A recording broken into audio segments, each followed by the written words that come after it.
Good morning, my loves. I feel like you're waiting on confirmation on something. I feel like you've been really praying. To be quite honest, I feel like you've been really praying on something to happen or change or just waiting for some sort of confirmation. You've been waiting for some sort of confirmation from your angels that you just haven't been seeing. It just feels like you've been kind of forgotten about. I keep waking up with the song Feel by Kendrick Lamar in my head saying, I feel like the whole world wants me to pray for him, but who the fuck's praying for me? That feels like, and even just like my voice feeling kind of, I don't know why I'm talking with this like low tone right now, but I feel like that's kind of the state you're at of just like not feeling supported. I feel like you've been waiting for support to come in and you're just not seeing it. And I feel like there's a very strong message coming through from your angels saying, what do you actually want confirmation on? Because I feel like you're getting lost in worry and lost in anxiety, and it's almost taking you, it's putting you in a place that's not actually real, okay? You're living in this like pseudo reality that is just based in fear and anxiety. And I think your angels really just want you to come back to the present moment. Like, we're not supposed to, guys, we're not supposed to live in a state of worry. And I know, like, we all go through troubling circumstances. Like, we all have a hard time. We living in this world is hard, okay? But a lot of that comes from just like projections from society, from expectations of society. And a lot of it's not real life. Your angels want me to tell you, like, your angels are telling you that there is a life that you want that is already right there for you. There's a sense of like you always have the opportunity to choose to live in the moment, to choose to be happy. And I feel like that's what this confirmation you've been asking for has to do with is like, because you know what else, what other song I was channeling? Tell Me It's Okay by Paramore. Tell me it's okay to be happy now because I'm happy now. And it's this sense of, oh, wait, hold on. I got to get my waffles. Sorry, guys. I'm like literally making breakfast right now because Spirit did not want me to wait on this message. I've been struggling with like perfectionism and imposter syndrome. So Spirit was like, just give the message because you have a clear message to give that needs to get out. And if you keep overthinking it, it's just going to get all muddled in your mind. So that could also be a message for someone here is really overthinking. The theme I came over by the window because my coffee machine's going because I need more coffee. I woke up very discombobulated today, guys. Like, I was supposed to get up and go to a Pilates class and I completely overslept. I've been really having trouble with my sleeping schedule. I feel like this message also has to do with a sense of time because the other song I was channeling, guys, there's a lot of energy coming in, so I apologize if this message is kind of all over the place, but I feel like if you get it, you'll just get it. The bright people are going to get it. The other song I keep hearing in my head, especially like if it's in my head when I wake up, I'm like, oh, something's happening. The song I was channeling was Grace by Jeff Buckley. If you know that song, you know it's like one of the most beautiful songs ever written. And if you have not heard Grace by Jeff Buckley, go listen to it. Also, that's the title of his album, and you should really just listen to the album in full. The line I'm thinking of, she cries to the clicking of time, I believe is the line. She cries to the clicking of time. There's this sense of like, the message that was coming through was that your anxiety is because you feel like you don't have enough time. I feel like you have a clear vision of something you want, to be honest. And that's what you've been waiting on confirmation on. And I feel like it feels like you're getting farther and farther away. And your angels want me to come through with the confirmation that it's actually not farther away at all. And the thing is, what I'm really getting is it doesn't even matter where it is, like in correlation to your timeline, because you just need to exist. You need to exist in your current timeline and just let go. If you get so obsessed with trying to change your life, you get too attached to the outcome of changing. And then you get, yeah, butterfly just flew past. Confirmation that change is coming if you just let go. Guys, let go and let God. I don't ever say that. I don't actually use the word God because the word God still kind of triggers me if I'm quite honest.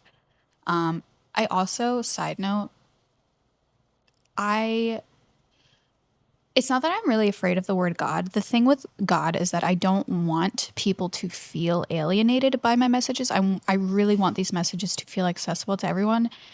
And I know people with religious trauma might get triggered by the word God. So I love the word spirit. And like when I say spirit, I mean God, like I mean the same thing, but I just like, I prefer that word, if that makes sense. So whatever you personally call it is beautiful. I feel like you're a person like me who speaks many languages and you're able to understand many languages. I feel like you are, this is an interesting message coming through. I did not expect that to correlate with this, but I feel like you're a person who bridges worlds. Because honestly, that's how I see myself because I can understand many languages. I speak my own language, but I can understand many languages. And I think you're the same way. I think you are also a person who, you know, you may not use the same words to describe it in your own way, but like when someone uses those other words, you still understand it and you still take it in. Like you don't just like, this is interesting that this is coming through. A lot of people get alienated or a lot of people stop listening to people when they use a certain word that they don't agree with. And so they just like disregard the message entirely, if that makes sense. And a lot of this has to do with just like, you know, societal programming of like, oh, some people grew up in a community where like religious terms were really overused or really like underused and kind of seen as like less, if you know what I mean. Like if you know, you know. But like, so I have come to the positioning within my spirituality, whereas like even when people use more religious terms, I still understand. You know what I mean? I hope that makes sense. Cause like I'm not religious whatsoever. I don't consider myself religious. I just consider myself spiritual. I actually think religion and spirituality are like opposites because religion is, you know, telling you what to believe, and spirituality is like just pure freedom. Spirituality is choosing what you believe based on how you feel inside about your own personal connection to the world and to the universe. So it's very, very, guys, it's very interesting that this is all coming through with this message because this sense of choice it is really what's coming through all of this kind of different pathways we took to get to this message. This idea of choice and choosing to be happy. Like happiness is really, that's really hard to hear. And honestly, like last year I would have been triggered by someone telling me happiness is a choice. And I don't even think you have to use the term happiness because happiness is kind of an intense word. But just choosing to live your day not under the confines of time or of anxiety. So much of our day is guided by anxiety, okay? That's how we're taught to live our lives. We're taught, like, I was talking to my therapist yesterday about how if you're in the US, this is like specific to the US because a lot of other countries in the world are not like this, but if you live in the US, you are guided by a strict schedule. And like, there are not many other countries in the world that live by the strict schedule that we live by in the US. It is so it's shameful to take rest in the US. It's shameful to take a break. It's shameful to take a vacation. It's like, and it's very covert, but it is, you do receive shame because of it. And especially since I quit my 9 to 5 job, like, and I'm just kind of like doing whatever the F I want and living by my own schedule, it's I have to find it within myself to say, I'm allowed to do this and I'm allowed to build my own life the way I want it because it's my freaking life. Like, you really have to tell that to yourself. It's your life. Like, how so many people have opinions about how you live your own life. It's crazy because most people are trapped in the prison, in the mental prison of like, oh, if I'm not doing all of these million things that other people tell me to do, then my life's not meaningful, or my life's not purposeful, or I'm not purposeful, or I'm not useful, or, I'm not good enough. And your angels are asking you to come to walk a tightrope. Okay, this is what I'm getting. I'm getting the sense that you need to walk a tightrope between pain and joy, and let yourself fall off and get back on, and like know that any anxiety you face, any pain you face is just strengthening your aptitude for happiness. Okay? And like this is like just it feels very emotional, but like in a simple way. It's just like these like simplicities of life. And like the simplest fact of life is that life is hard and life is painful. And it's kind of hard to like just like boil it all down to that. Like life is painful because it feels like sad. But also life is beautiful. And it's just walking that tightrope, okay? Because I'm coming back to the song Grace by Jeff Buckley, where he says, it reminds me of the pain I might leave behind. And it's really about being on this breaking point of having so much pain, but asking the question, can I leave this behind? And really, the only person that can answer that question is yourself.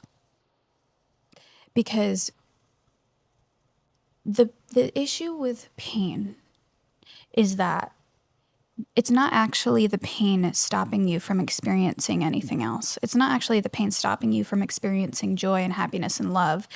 It's just guilt. And when you experience so much pain, it creates a sense of guilt because it feels like you've had so many hardships in life that you have to make up for it almost by feeling sad all the time.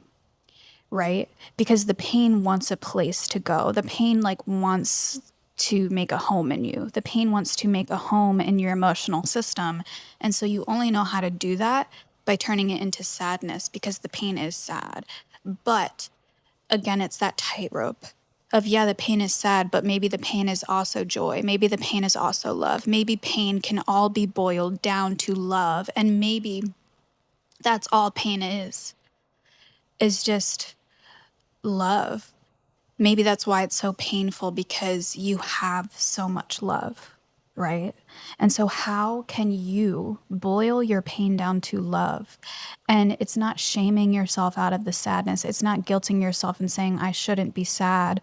But it's also not guilting yourself and saying you shouldn't be happy, right? Because that's really what I'm getting at, is when you're in pain, the pain guilts you. It's like it's saying, oh, you don't have enough good things in your life, so why are you happy, right? Oh, you don't have enough money, you don't have the right career yet, so you just need to continue to stress yourself out. You're not allowed to be happy. You're not allowed to just exist in the moment you're in. That's what pain does. So your angels are asking you to, again, I've been talking about this a lot in my messages, to just flip the script, to continue to take the alternate perspective, to continue to open up your mind to a new way of seeing things. And it's not even forcing yourself to take that perspective. It's just kind of letting it in and seeing what comes up. Just let that perspective in. Even if you don't believe it, just let it sit there in your mind for a minute, right? And understand that there is always a different perspective to take on every situation. Even when it feels like nothing's going right, even when it's so painful, you can always look at it in another way and say, well, yeah, this is really painful, but why is it so painful? It's because I really want something, right, that I'm not getting. And but just because I'm not getting it, the more beautiful part of that sentence is that you want something. And it's really beautiful to want something, guys, because I think a lot of you in this collective, 1212 on the timer, I think a lot of you in this collective have been through really numb periods in your life where you didn't want anything because you didn't even know how to want anymore, because you were so dejected from life. You were so just like dissociated from life, that you didn't even want anymore. So if you are in a place right now and you want for something, Spirit is asking you to feel so grateful for that sense of desire, that after everything, you still have that place in your soul that feels for something, that desires something, that wants something. And that wanting, that yearning is coming from love. And it just showcases that your love can never be diminished. Okay, that's like literally all I'm getting for this message, guys. So I'm going to leave you there. Please tell me in the comments if this message resonated for you. I know this message will find the collective that needs to hear it. So please let me know if you took something from it. I would love to hear from you. Otherwise, I will see you soon.